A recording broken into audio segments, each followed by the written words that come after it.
ఆడేమో అంత meeting press conference పెట్టారు. సూర్యాపేట కదా అంతా.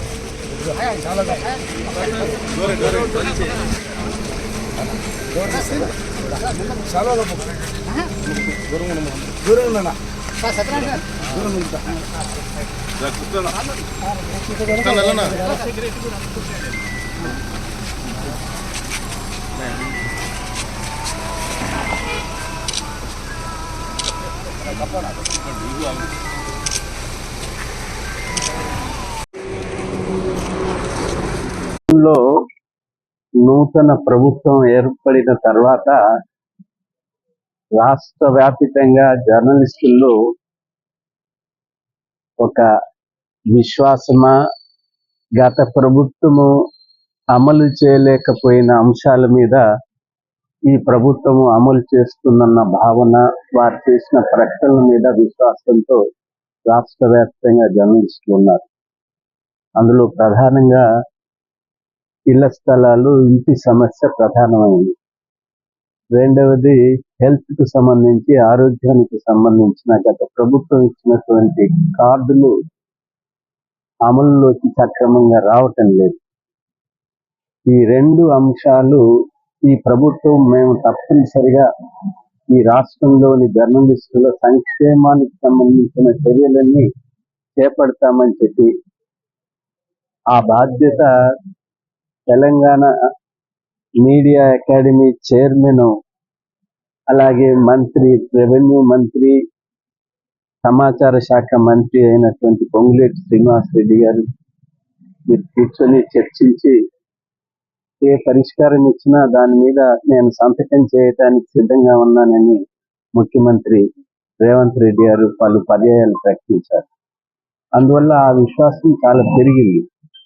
మొన్నటి వరకు ఈ ప్రభుత్వం వచ్చిన మొదలు ఇవాళటి వరకు, నిన్నటి వరకు శాసనసభ ప్రమాణ స్వీకారాలు, గవర్నర్ ప్రసంగము, ఓట్ ఆన్ అకౌంట్, ఆ తర్వాత అడ్మినిస్ట్రేషన్ పరిపాలన మీద కేంద్రీకరణ చేయటానికి ప్రయత్నిస్తున్న తరుణంలో లోక్సభ ఎన్నికలు, మళ్ళీ దాని మీద నోటిఫికేషన్స్ అన్నీ వచ్చినాయి.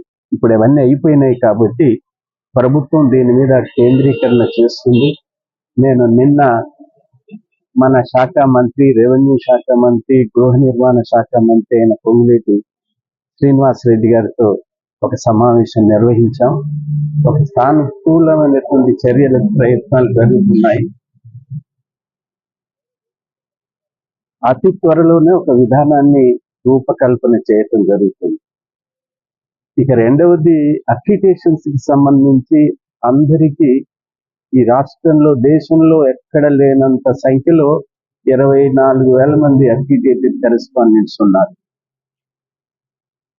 అర్హులైన అందరికీ అక్రిడేషన్స్ రావాలన్నది మన ఆకాంక్ష.